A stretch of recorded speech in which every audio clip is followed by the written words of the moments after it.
Allons aborder une nouvelle fiche formative sur le cadre mathématique nombre et calcul et précisément sur la somme des fractions. Donc sur le Padlet, vous avez la leçon dans le diaporama suivant. Voilà. Donc bien l'avoir écrit à partir de la vidéo précédente. Et puis vous avez fait le quiz. Donc il s'agissait d'ajouter des fractions qui avaient le même dénominateur. Et donc dans la fiche formative, vous avez le plan de travail de ce qu'on va travailler. Et puis on va donc aborder un premier exercice donc, qui s'appelle la binombre égalité de fractions. Alors je vous demande... Allez. Donc nous allons commencer par ce tableau.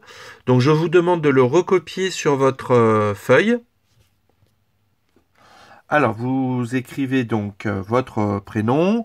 Ce sera dans la partie s'entraîner. Vous écrivez fiche formative cadre A, nombre et calcul, somme de fractions. Donc le premier gris qu'on va travailler s'appelle la binombre égalité de fractions, petit a, enfin a. Donc l'objectif c'est que le papillon puisse aller sur la fleur tout en respectant des égalités vraies. Ça c'est le but de la tâche. L'enjeu c'est d'utiliser la proposition qu'on a vue dans la leçon, dans la partie savoir, c'est-à-dire qu'on va recoder si possible des fractions, donc en multipliant le numérateur et le dénominateur de telle façon qu'on garde bien la même valeur de fraction. Donc on va commencer par 2 tiers, donc je vais bien le dire dans le registre verbal, 2 tiers et la fraction 5 dixièmes. Donc on va essayer de voir si ça représente bien le même nombre. Alors on voit que 5 dixièmes, si je le recode en fraction, 5 sur 10, le dénominateur c'est 10. 10 n'est pas un multiple de 3, donc je ne vais pas pouvoir multiplier 3 par un nombre entier pour obtenir 10, donc je peux dire que je ne peux pas utiliser cette proposition. Donc vous écrivez, je recode l'écriture décimale 0,5 en écriture fractionnaire, 5 sur 10. 10 n'est pas un multiple de 3, donc 2 tiers est différent, n'a pas la même valeur que le nombre 5 dixièmes. Alors je vais faire une autre fraction, par exemple 8 douzièmes et 2 tiers dans le registre verbal. Donc là je vois que 12 c'est un multiple de 3, donc c'est 3 fois 4. Donc j'ai le multiplicand de 4. Je vais essayer de voir si ça fonctionne pour le numérateur, comme ça je pourrais utiliser la proposition. 2 fois 4 c'est 8, donc j'ai bien 8 un multiple de 2, 12 un multiple de 3, et avec le même multiplicand qui est le nombre 4. Donc j'écris la fraction 2 sur 3 est égale donc 2 fois 4, donc je suis en train de recoder la fraction tout en gardant la même valeur, égale sur 3 fois 4, donc ça donne 8 sur 12. Donc, petite démonstration, 2 tiers et 8 douzièmes représentent le même nombre. Voilà, donc vous l'écrivez. Alors maintenant, donc ce qui veut dire que le papillon ne peut pas passer par ici, hein, puisque ici c'est une égalité qui est fausse. Par contre, le papillon pourra passer par ici. Alors je vais regarder maintenant 30 cinquantièmes et 3 cinquièmes. Donc je remarque que 50 est un multiple de 5 et que c'est 5 fois 10. Donc je regarde si au numérateur je peux faire la même chose.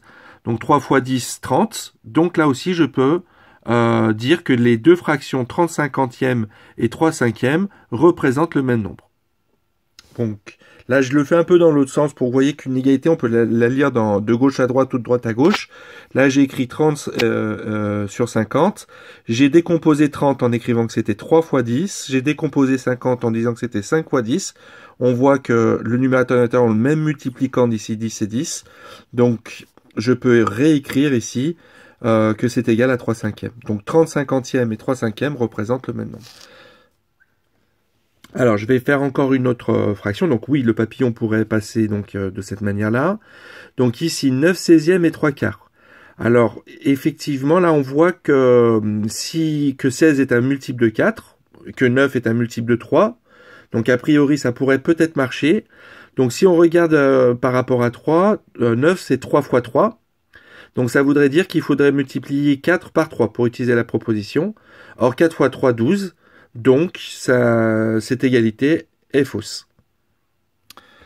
Donc, on écrit 9 égale 3 fois 3, mais 16 est différent de 4 fois 3. Donc, 9 16e et 3 quarts ne représentent pas le même nombre. Je fais un dernier cas. Donc, ici, on a 314 centièmes dans le registre verbal. Et dans le registre verbal, j'ai 31 unités et 4 dixièmes. Donc, il faut que je recode cette écriture, 31 unités en 4 dixièmes en écriture fractionnaire. Donc, pour cela, je vais dire 314 unités partagées en 10. Hein, puisque ça voudra dire que les 3 des centaines vont devenir des dizaines, le 1 des dizaines va devenir des unités, et le 4 des unités va devenir des dixièmes. Donc, je peux recoder 31 unités et 4 dixièmes en écriture fractionnaire. Je l'écris 314 sur 10. Et 314 sur 10, eh bien, c'est pas du tout le même nombre que 314 sur 100. Donc, je recode l'écriture décimale 31,4 en écriture fractionnaire. Donc, ça veut bien dire, quand je dis 314 divisé par 10, ça veut bien dire que le chiffre des centaines, le 3 des chiffres des centaines, devient le chiffre des dizaines. Hein, grâce à la virgule, je sais que c'est le chiffre des dizaines. Le chiffre des dizaines devient le chiffre des unités. Je le vois ici grâce à la virgule. Et le chiffre des unités, le 4 ici, devient le chiffre des dixièmes. En fait, ce qui se passe quand on divise par 10, c'est que tous les chiffres vont changer de position et d'une position qui sera d'un rang vers la droite.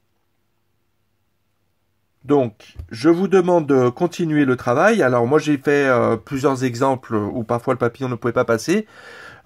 Essayez d'avancer dans le labyrinthe. Je vous demande d'essayer à chaque fois de faire une petite justification, une petite démonstration comme je l'ai fait ici. Et bien entendu, à la fin de votre travail, je vous demande de faire un bilan de vos apprentissages. Donc, bilan, qu'est-ce qui était important? Donc, ici, c'est de utiliser la proposition qui permet de recoder une fraction sans changer la valeur de cette fraction. On pourrait la réécrire, c'est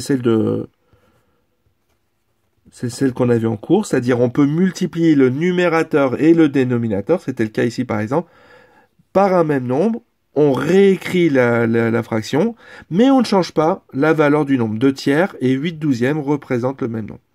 Voilà, donc bon courage!